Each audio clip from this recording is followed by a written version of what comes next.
آج ہم قرآن مجید کی ایک آپ کہہ لیں بہت ہی اثر انگیز سورہ نوح، اس کی ابتدائی 28 آیات کا ایک گہرا جائزہ لے رہے ہیں۔ جی ہاں۔ یہ آیات اصل میں حضرت نوح علیہ السلام کی اپنی قوم کو دعوت، پھر ان کا رد عمل اور صدیوں لمبی اس کشمکش کا جو انجام ہوا اسے بیان کرتی ہیں، ایک پوری داستان گویا۔ یقیناً، اور یہ صرف ایک تاریخی قصہ نہیں ہے، اس میں تو دعوت و تبلیغ کے اصول، انسانی نفسیات، معاشرتی رویے، اللہ کی قدرت و حکمت، ان سب کے پہلو موجود ہیں۔ تو آج ہماری کوشش یہی ہوگی کہ ان آیات سے جو اہم نکات ہیں، جو اسباق ہیں، انہیں سمجھا جائے۔ بالکل۔ تو شروع کرتے ہیں۔ پہلی آیت ہی سے مقصد واضح ہو جاتا ہے نا۔ اللہ نے حضرت نوح کو بھیجا، کیوں؟ تاکہ وہ اپنی قوم کو ایک دردناک عذاب سے خبردار کریں۔ جی بالکل واضح۔ آیت 1۔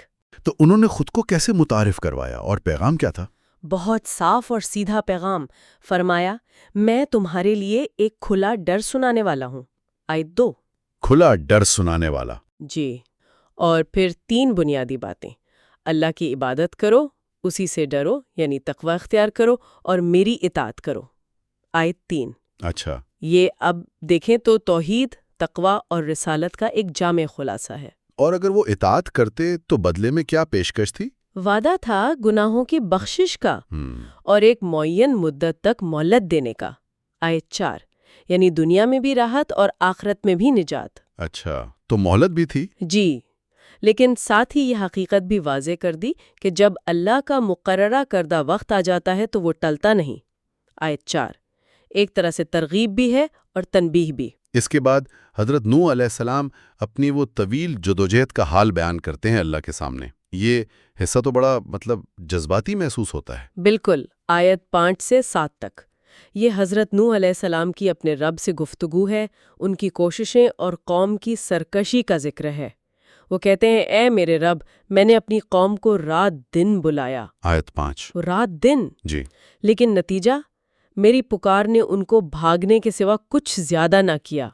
آیت 6۔ بھاگنے کے سوا؟ مطلب جتنا بلایا اتنا ہی وہ دور ہوئے؟ بالکل ایسے ہی۔ یہ تو صرف نظر انداز کرنا نہیں تھا، ان کا رد عمل تو کوئی زیادہ ہی شدید لگتا ہے۔ کانوں میں انگلیاں ڈال لینا، کپڑوں سے منہ ڈھانپ لینا، یہ کیا نفسیات ہے؟ یہ دیکھیں، یہ صرف اختلاف نہیں ہے، یہ حق سے شدید نفرت اور تکبر کی علامت ہے۔ آیت 7 میں پورا نقشہ کھینچا گیا ہے۔ جی۔ جب بھی میں نے انہیں بلایا تاکہ تو انہیں بخش دے، انہوں نے اپنی انگلیاں کانوں میں ٹھونس لیں، اپنے کپڑے لپیٹ لیے، اڑ گئے اور بڑا تکبر کیا۔ اللہ اکبر۔ یہ سننے سے انکار، پہچاننے سے انکار اور اپنی حالت پر غور کرنے سے انکار ہے، مکمل انکار ہے۔ ایک طرح کی نفسیاتی دیوار ہے یہ، تاکہ سچائی ان تک پہنچ ہی نہ پائے۔ اتنی شدید مخالفت! اس کے بعد تو ہمت جواب دے سکتی ہے، لیکن حضرت نوح علیہ السلام نے کیا کیا؟ یہی تو انبیاء کی استقامت ہے، انہوں نے حکمت عملی بدلی۔ اچھا۔ جی، کبھی کھلے عام دعوت دی جیسا آیت 8 میں ہے، پھر آیت 9 میں آتا ہے کہ کبھی اعلانیہ اور کبھی بالکل پوشیدہ رازدارانہ انداز میں سمجھایا۔ یعنی ہر طرح سے کوشش کی۔ بالکل، اجتماعی، انفرادی، اونچی آواز میں، نرم لہجے میں، ہر ممکن طریقہ آزمایا۔ اس سے دعوت کے کام میں لچک اور حکمت کی اہمیت بھی پتہ چلتی ہے نا؟ جی ہاں، اور اتنی ساری کوششوں کا، مختلف طریقوں کا مرکزی نقطہ کیا رہا؟ کس بات کی طرف بلاتے رہے؟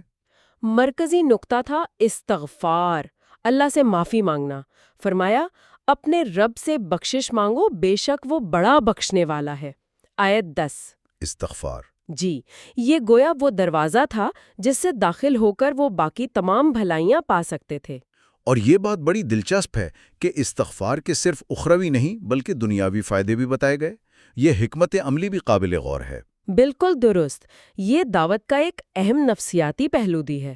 انہیں بتایا گیا کہ اگر استغفار کرو گے تو اللہ کیا کرے گا؟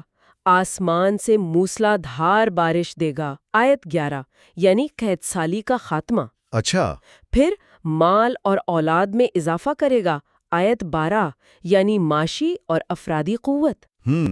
اور باغات و نہریں عطا فرمائے گا، یعنی خوشحالی اور زرخیزی۔ آیت 12۔ تو یہ سب استغفار کے نتیجے میں؟ جی، یہ اس بات کی دلیل ہے کہ اللہ کی اطاعت دنیاوی فلاح سے بھی جڑی ہوئی ہے۔ یہ صرف آخرت کا سودا نہیں ہے، دنیا سنوارنے کا بھی ذریعہ ہے۔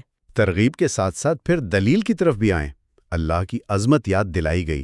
جی، کیونکہ اصل مسئلہ شاید اللہ کی صحیح معرفت نہ ہونا تھا۔ انہوں نے قوم سے پوچھا، تمہیں کیا ہو گیا ہے کہ اللہ کی بڑائی کا یقین نہیں رکھتے؟ آیت 13۔ پھر انہیں اپنی تخلیق کے مراحل یاد دلائے، آیت 14 میں، کہ کس طرح اللہ نے تمہیں مختلف حالتوں سے گزار کر بنایا ہے۔ اور صرف اپنی ذات نہیں، کائنات پر غور کرنے کی بھی دعوت دی۔ ہاں بالکل، توجہ دلائی کہ اللہ نے کیسے 7 آسمان تہ بتہ بنائے، آیت 15۔ جی، چاند کو روشنی بنایا، سورج کو چراغ بنایا، آیت 16۔ یہ وہ چیزیں ہیں جنہیں وہ روز دیکھتے تھے، مگر ان کی حقیقت و بنانے والی کی عظمت پر غور نہیں کرتے تھے۔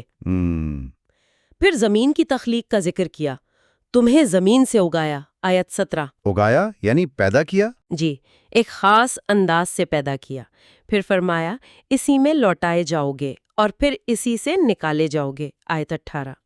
یعنی زندگی، موت اور آخرت۔ اچھا، اور یہ کہ زمین کو تمہارے لیے بچھونا بنایا، آیات 19-20، تاکہ اس کے کشادہ راستوں پر چلو پھرو۔ یہ ساری نشانیاں اللہ کی قدرت، حکمت اور ربوبیت کی دلیل تھیں۔ اتنی واضح دلیلیں، نرمی بھی، سختی بھی، ترغیب تنبیہ، سب کچھ آزمانے کے بعد نتیجہ کیا نکلا؟ کیا کچھ لوگ مانے؟ اکثریت نے کیا کیا؟ افسوس نہیں۔ حضرت نوح علیہ السلام دوبارہ اللہ سے فریاد کرتے ہیں، اے میرے رب، انہوں نے میری نافرمانی کی، آیت 21۔ پھر نافرمانی؟ جی، اور پیروی کس کی؟ ان سرداروں کی جن کے مال اور اولاد نے ان کے لیے خسارے کے سوا کچھ نہ بڑھایا، آیت 21۔ یہ ایک معاشرتی المیہ ہے نا، کہ لوگ حق کو چھوڑ کر گمراہ، دولت مند اور با اثر لوگوں کے پیچھے چل پڑتے ہیں۔ اور ان سرداروں نے کیا کیا؟ وہ اپنی قیادت کیسے برقرار رکھتے تھے؟ انہوں نے ایک بڑا بھاری مکر کیا، آیت 22۔ ایک بڑی چال چلی۔ چال؟ کیسی چال؟ ان کی سب سے بڑی چال لوگوں کو شرک اور بت پرستی پر قائم رکھنا تھا۔ انہوں نے آپس میں کہا اور لوگوں کو بھی ورغلایا، ہرگز اپنے معبودوں کو نہ چھوڑنا۔ اچھا، اور نہ ود، سوا، یغوث، یعوق اور نصر کو چھوڑنا، آیت 23۔ یہ نام تو مشہور ہیں، یہ بت تھے؟ جی، یہ اس دور کے بڑے بت تھے۔ بعض روایات میں ہے کہ یہ اصل میں نیک لوگوں کے نام تھے جن کی یادگاروں کو بعد میں پوجا جانے لگا۔ اچھا، تو گویا انہوں نے قوم پرستی اور روایات کا سہارا لیا توحید کو رد کرنے کے لیے۔ بالکل۔ تو یہ صرف عقیدے کا اختلاف نہیں تھا، بلکہ ایک منظم سازش تھی حق کے خلاف۔ حضرت نوح نے بھی یہی کہا کہ انہوں نے بہتوں کو گمراہ کر دیا ہے، آیت 24۔ جی، اور پھر ایک نبی کی زبان سے جو اپنی قوم کی اصلاح سے تقریباً مایوس ہو چکا ہے، یہ دعا نکلتی ہے، اور اے اللہ تو ان ظالموں کی گمراہی میں ہی اضافہ فرما، آیت 24۔ یہ تو بہت سخت ہوا ہے۔ یہ انتہائی قدم تھا جب ہدایت کی تمام راہیں بند نظر آئیں۔ اور اس سرکشی اور ان سازشوں کا انجام کیا ہوا پھر؟ آیت 25 میں انجام بیان ہوا ہے، وہ اپنی خطاؤں کے سبب غرق کر دیے گئے۔ غرق کر دیے گئے، یعنی طوفان نوح؟ جی، طوفان کا عذاب آیا، اور پھر آگ میں داخل کیے گئے۔ فوراً مرنے کے بعد؟ جی، آیت کا ظاہر تو یہی بتاتا ہے، دنیاوی عذاب کے فوراً بعد اخروی عذاب۔